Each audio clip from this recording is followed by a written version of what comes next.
Hello বন্ধুরা, good morning. কেমন আছো সবাই? আশা করি খুব ভালো আছো এবং সুস্থ আছো। চলো আজকের ভিডিওটা একটু ভালোবেসে স্কিপ না করে দেখতে থাকো। দেখতেই পাচ্ছ সকাল সকাল ম্যাগি বসিয়ে দিয়েছি। এখানে এখন 2 প্যাকেট ম্যাগি করছি। আজকে শুধু ম্যাগিটা সেদ্ধ মশলা দিয়ে সেদ্ধ করে দিচ্ছি। অন্যদিন একটু পেঁয়াজ কাঁচা লঙ্কা ভেজে করি। তো আজকে ভাবলাম যে না থাক, আজকে একটু নর্মালি করি। তো ঐশীও খাবে আর ঐশীর জন্য আলাদা করে করব না।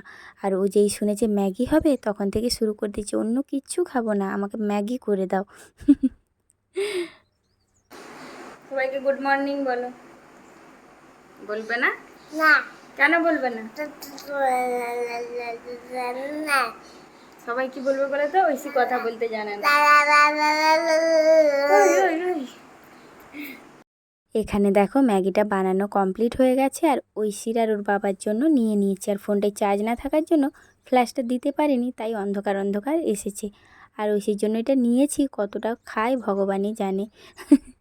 যতটা খায় খাবে, একটা নিয়ে নিলাম ওর মতো। আর এদিকে দেখো আমরা বেরিয়ে পড়েছি। কোথায় যাচ্ছি বলো তো? কোথায় আর যাব, জানো তো সবই, ডাক্তারের কাছে যাচ্ছি। আর এখন বাজে ওই কটা, 11:30 মতো বাজে। আজকে একটু দেরি করে বেরোচ্ছি, ডাক্তারের টাইম 11:30টায়, কিন্তু ঘর থেকেই বেরোচ্ছি 11:30টার সময়। কারণ ডাক্তারবাবু আসেনি 12:30টার সময়, ওই জন্য ভাবলাম আজকে একটু দেরি করে বেরোই। তো এখন অনেকক্ষণ দাঁড়িয়ে থাকার পরে এই যে দেখো এই অটোটা আসছে। অনেক কষ্টে একটা অটো পেয়েছি, না হলে এতক্ষণ দাঁড়িয়ে থাকা, ঐশী কোলে থাকতেই খোঁজে না। রাস্তায় বেরোলে বলবে আমাকে একটু নামাও, আমি একটু দাঁড়াই এই রকম করে। সেই জন্য না পাগল হয়ে যায়। আর এদিকে দেখো অটোতে উঠে গেছি আর ঐশী প্রতিদিনের মতন নিজের জায়গায় গিয়ে বসে গেছে, সেই বড়দের মতো। সিট ফাঁকা থাকলে আর দেখতে হচ্ছে না, আর কেউ উঠলে ওকে কোলে আসতে বললেও কিন্তু কোলে চলে আসে। যে উঠবো না বদমাইশি করে সেগুলো করে না। তো এই যে দেখো ওকে বললাম যে জানালা বাইরের দিকে হাত বাড়াবে না, তো হাতটা ভেতর দিকেই রেখেছে। তো এখন চলে যাচ্ছি আমাদের এখানে গোলবাজারে। তো ওকে বলেছি অনেক কিছু কিনে দেবো, কিন্তু কি বলো তো, বিকেলবেলায় যেরকম সব কিছু পাওয়া যায় বাচ্চাদের, দিনের বেলায় তো আর সেই পাওয়া যায় না, সেই জন্য পেলাম না কিছু। আর এদিকে দেখো অ্যাকোয়ারিয়ামটার কাছে বসিয়ে দিয়েছি।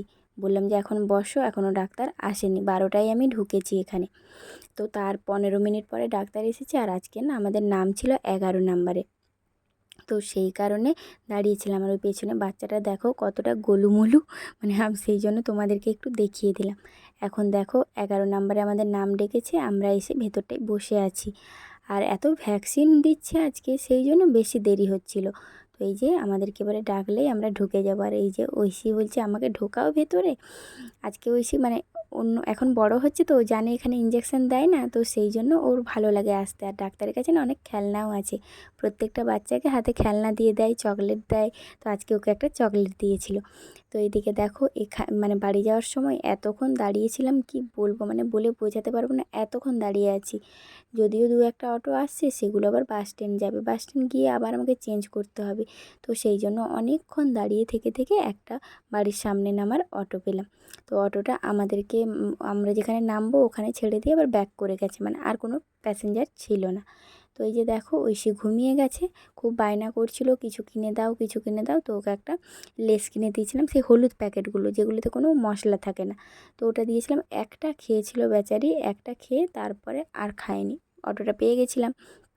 আর এদিকে দেখো এই ওষুধ দুটো দিয়েছে। ঐশীর না পিঠে না স্কিনটাতে একটু প্রবলেম হয়েছে, এর আগে একবার হয়েছিল, মলম লাগিয়ে দিতে ভালো হয়ে গেছিলো। তো এখন আবার পিঠটাতে ওরকম হয়ে গেছে, কেমন একটা চামড়াটা জড়ো জড়ো এরকম।